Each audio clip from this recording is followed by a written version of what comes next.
Hello friends, welcome to physics fact by Abhishek Seth. दोस्तों, आज के इस वीडियो लेक्चर में आपका बहुत बहुत स्वागत है। आज हम लोग जो है पॉलिटी का एक महत्वपूर्ण टॉपिक मौलिक अधिकार का पार्ट थर्ड डिस्कस करेंगे। अब तक मैंने दो मौलिक अधिकार के पार्ट को अपलोड किया है, जिसमें पार्ट वन और पार्ट टू हैं, लेकिन तीनों पार्ट में जो सबसे ज़्यादा महत्वपूर्ण है वो आज हम लोग डिस्कस कर रहे हैं। इसमें जो है हम लोग सिर्फ एक अनुच्छेद एक जो है आपके क्या है मौलिक अधिकार का डिस्कशन करेंगे, जो जिस मौलिक अधिकार को डॉक्टर भीमराव अंबेडकर द्वारा संविधान का आत्मा और हृदय कहा गया है। ये क्यों इम्पोर्टेंट है, थोड़ा सा डिस्कशन करते हैं। जैसे आपको पता है कि हमारे संविधान में हमें 6 तरह के मौलिक अधिकार प्रदान किए गए हैं, और उन सभी मौलिक अधिकारों का संरक्षण करने के लिए मौलिक अधिकार में ही एक मौलिक अधिकार बनाया गया है, जिसे संवैधानिक उपचारों का अधिकार कहते हैं। अगर हमें 5 मौलिक अधिकार में किसी भी मौलिक अधिकार का हमारा हनन होता है, तो संवैधानिक उपचारों के अधिकार के द्वारा हम जो न्यायालय में क्या कर सकते हैं, इसके लिए रीट जो है दायर कर सकते हैं, जिसमें आपके बहुत सारे आपने सुना भी होगा कि 5 प्रकार के रीट होते हैं, जिसमें आपने बंदी प्रत्यक्षीकरण, परमादेश, प्रतिषेध, उत्प्रेषण और अधिकार पृच्छा, इस प्रकार के जो होते हैं, जो मतलब वो रीट जो है तरह तरह के रीट होते हैं, वो दायर किए जाते हैं। उनको हम लोग आगे डिस्कस करेंगे।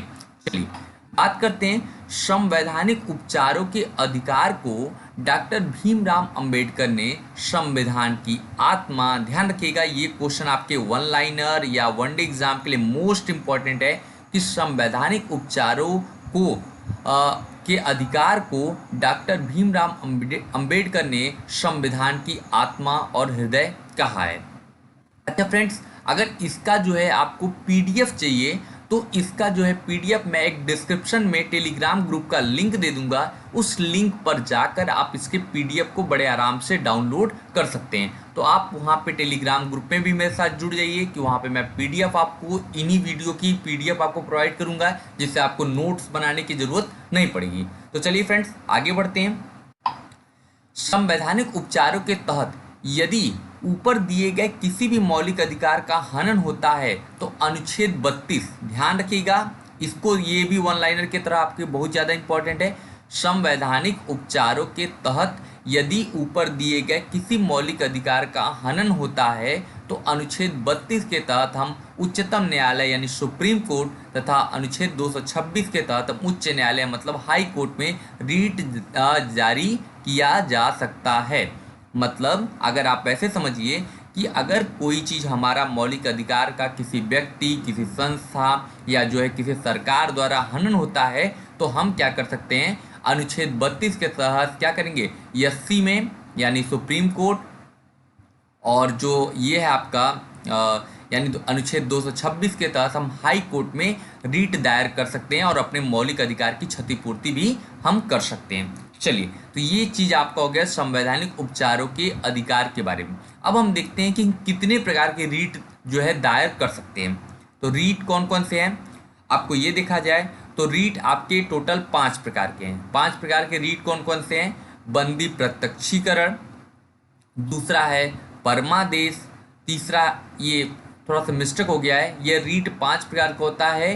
पहला है बंदी प्रत्यक्षीकरण, दूसरा है परमादेश, और तीसरा है प्रतिषेध, चौथा है उत्प्रेषण, और पांचवा है अधिकार पृच्छा। यानी अगर हम इस रीट की बात करें तो आप याद रखिएगा कि हमारे जो है हमको 5 प्रकार के रीट जो है जारी करने के लिए जो है न्यायालय में हम जा सकते हैं। इसमें कौन कौन सा है, बंदी प्रत्यक्षीकरण, जो है परमादेश, प्रतिषेध, उत्प्रेषण और अधिकार पृच्छा, ये जो है 5 प्रकार के आपके रीट हैं, जिनको समय समय पे जैसी कंडीशन होती है वैसे जारी किया जाता है। हम लोग आगे डिस्कस करेंगे इसको। चलिए आगे बढ़ते हैं। तो सबसे पहले देखते हैं बंदी प्रत्यक्षीकरण क्या होता है। देखिएगा, इसमें हम लोग को समझना भी है क्योंकि ये हमारे लिए जानकारी लिए भी है और आपके लिए जो है काफ़ी एग्जाम के पॉइंट ऑफ व्यू से भी इम्पोर्टेंट है। बंदी प्रत्यक्षीकरण एक प्रकार का आदेश होता है जो न्यायालय द्वारा उस व्यक्ति के संबंध में दिया जाता है जिसे दूसरे द्वारा किसी प्रकार से हिरासत में रखा गया हो।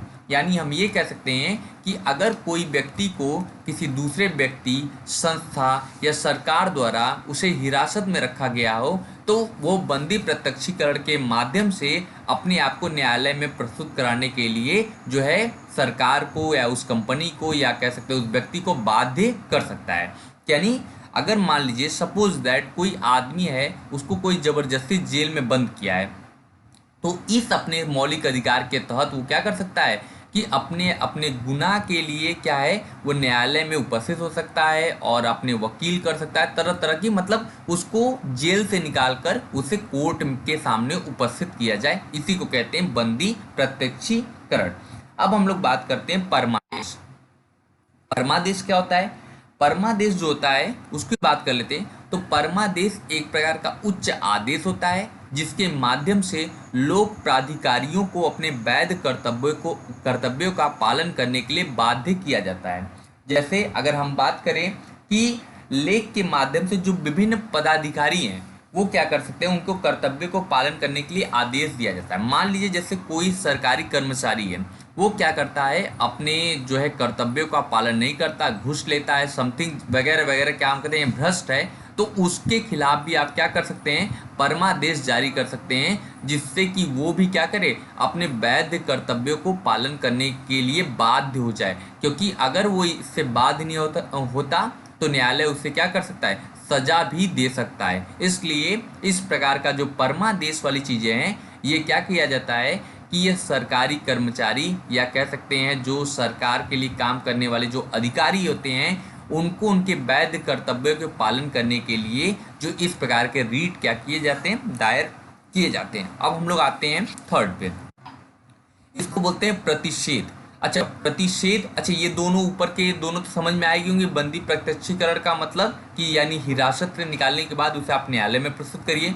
परमादेश का मतलब जो सरकारी कर्मचारी हैं या जो लोक अधिकारी हैं उन सबको वैध कर्तव्यों के पालन करने के लिए क्या करते हैं, इस प्रकार के रीट दायर किए जाते हैं। और अब आते हैं प्रतिषेध। प्रतिषेध एक न्यायिक रीट है।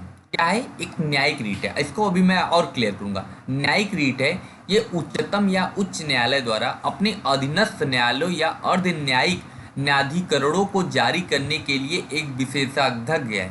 मतलब अगर मैं इसको ऐसे आपको बताऊं कि अगर इस प्रकार का जो होता है रीट कौन जारी करता है, तो जो भी न्यायालय होता है उसके ऊपर का न्यायालय अपने नीचे, अधीनस्थ का मतलब होता है अपने नीचे वाले न्यायालय के खिलाफ न्यायालय के लिए एक आदेश जारी करता है कि ये जो आपके पास जो केस है या जो आपके पास संबंधित चीज़ें हैं इनका जो है आपके अधिकार क्षेत्र के बाहर है, इसे आप क्या करिए, उच्च न्यायालय में क्या करिए, जल्द से जल्द उपस्थित करवाइए या प्रस्तुत करवाइए।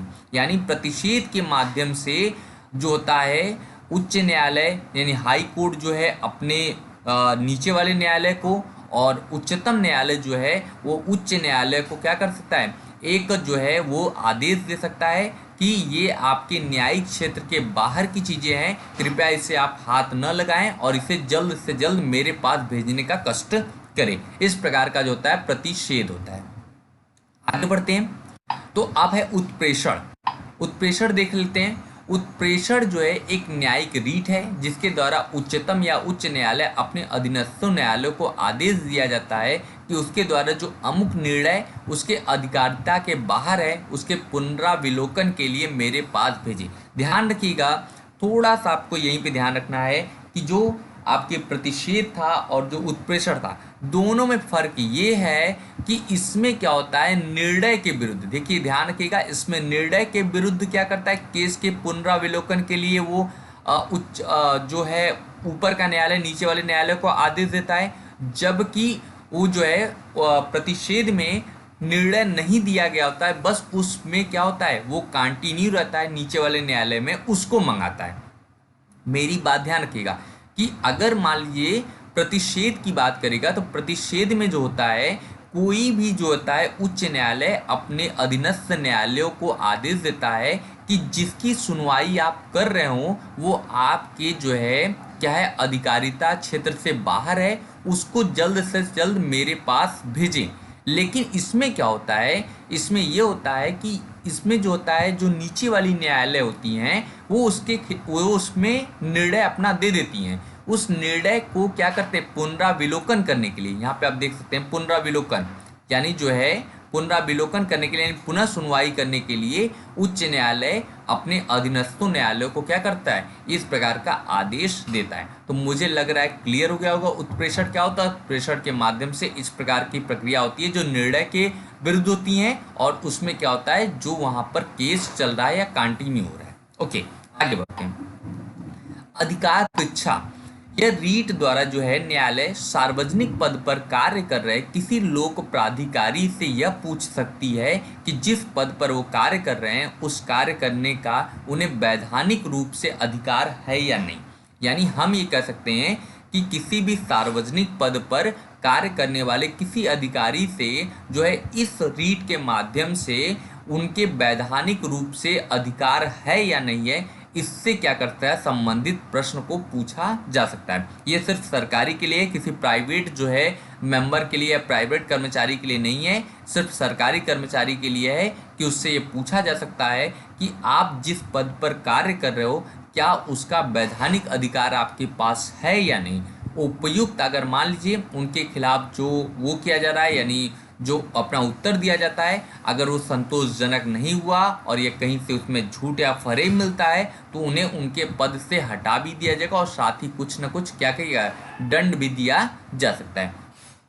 तो आई होप आपको ये क्लियर हो गया अधिकार परीक्षा में क्या होता है। तो आप ये समझ सकते हैं कि सार्वजनिक पद पर कार्य करने वाला कोई भी अधिकारी के खिलाफ ये जारी किया जाता है कि वो अपने जो है जिस पद पर कार्य कर रहा है क्या उसका वैधानिक रूप से उसे अधिकार है या नहीं है। अगर ये उसको असंतोषजनक उत्तर नहीं मिलता है तो उसे उसके पद से हटा दिया जाता है। तो इस प्रकार जो होंगे आपके 5 जो है आपके रीट जो हैं ये यहाँ पर आपके कंप्लीट होते हुए। अब हम लोग बात करते हैं कुछ आगे। अच्छा, जैसा कि आपको पता है कि हम लोग जब मौलिक अधिकार पढ़ते हैं तो हम लोग कहते हैं कि मौलिक अधिकार जो है 12 से 35 अनुच्छेद के मध्य है। लेकिन होता क्या है कि हम लोग 32 अनुच्छेद पढ़ने के बाद नहीं पढ़ते हैं। तो यहाँ पर मैं आपको 33, 34, 35 थोड़ा थोड़ा मैं आपको बता दे रहा हूँ जिससे कि आपको ये समझ में आ जाए कि क्या मतलब है इसमें। ठीक है, जो है अनुच्छेद जो है 33 की बात करें या अनुच्छेद 33, 34, 35 ये सशस्त्र बल और मौलिक अधिकार है। मतलब जो हमारे कह सकते हैं सैन्य विभाग में जो है कार्य करने वाले जो सैनिक हैं उनके संबंध में कुछ मौलिक अधिकार का प्रावधान किया गया है, कुछ मौलिक अधिकार उनका हनन भी किया जाता है। लेकिन ये प्रक्रियाएं चलती हैं, इनका रीजन सिर्फ एक होता है कि अनुशासन और कर्तव्य को सुनिश्चित ढंग से जो है निर्वाह करने के लिए इस प्रकार के उनके कुछ मौलिक अधिकारों का हनन भी किया जाता है। देखते हैं अनुच्छेद 33 क्या है। सशस्त्र बल, अर्धसैनिक बल तथा पुलिस बल एवं खुफिया बल में लगे व्यक्तियों के मौलिक अधिकारों का निलंबन एवं रद्द करने की शक्ति संसद के पास होती है। ध्यान रखेंगे संसद के पास होने का क्या मतलब होता है कि अगर कोई व्यक्ति जो है मान लीजिए वो सशस्त्र बल यानी जो है सैन्य सेवा में है, अर्धसैनिक है यानी वो सैनिक के पद पर जो है पूरी तरीके से नहीं है, पुलिस बल में है और जो है खुफिया विभाग में है, तो उनके अधिकारों का निलंबन कितना किया जाएगा या उनके अधिकारों का कितना मौलिक अधिकारों को रद्द किया जाएगा, इन सब की शक्ति किसके पास होती है, तो आपके संसद के पास होती है। यानी संसद चाहे तो इन सब में संशोधन कर सकता है, लेकिन किसके केस में, सशस्त्र बल, अर्धसैनिक, पुलिस बल और खुफिया बलों के संबंध में ही ये प्रावधान जो है आपको संसद को ही ये प्राप्त है।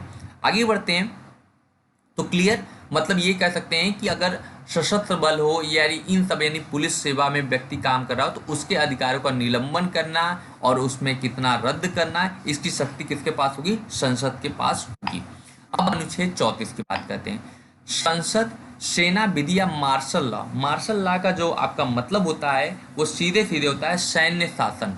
सैन्य शासन के दौरान मौलिक अधिकारों का हनन पर संसद ही क्षतिपूर्ति कर सकता है। यानी अगर जो हम मौलिक अधिकार की बात करेंगे तो यानी मार्शल लॉ यानी जो सैन्य शासन जब चलता है तो उसमें कितना वो किया जाए, मौलिक अधिकारों को कितना कम किया जाए या मौलिक अधिकारों को कौन कौन से मौलिक अधिकार को समाप्त किए जा सकते हैं, इन सब का जो है डिसीजन कौन लेगा, तो संसद लेगा। इन सब के डिसीजन को कौन लेगा, तो संसद लेगा। ध्यान रखेंगे कब, मार्शल लॉ के दौरान, यानी जब आपकी क्या हो, सैन्य शासन, जहाँ पे हम लोग कहते हैं ना कि यहाँ पे राष्ट्रपति शासन है, मतलब वहाँ पे सेना का शासन हो जाता है। तो इस प्रकार के जब शासन होते हैं तो उसमें कौन देखता है पूरी तरीके से, तो उस समय जो है क्या इसमें कितने मौलिक अधिकार देने चाहिए, कितने मौलिक अधिकार को रोकने चाहिए, इन सब की शक्ति किसके पास होती है, संसद के पास होती है।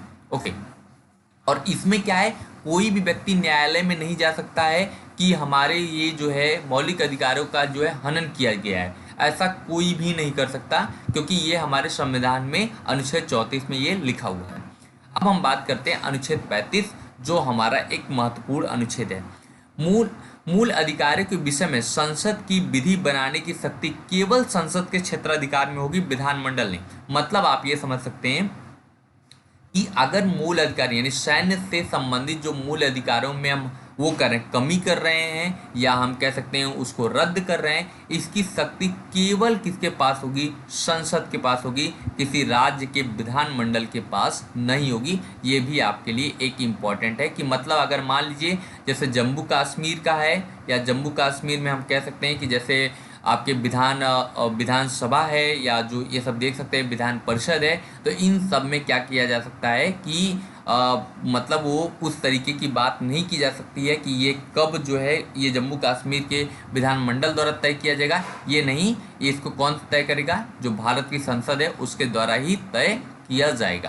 तो इस प्रकार से हमारा जो मौलिक अधिकार का पार्ट 3 है ये पूरी तरीके से फिनिश हुआ। इसके बाद हम लोग मौलिक कर्तव्य के साथ अगले वीडियो लेक्चर में आपके सामने फिर उपस्थित होंगे एक नए जोश और नए उत्साह के साथ। तब तक आप वीडियो को लगातार देखते रहिए, शेयर करते रहिए और जो है चैनल को सब्सक्राइब करना ना भूलिए। Thank you.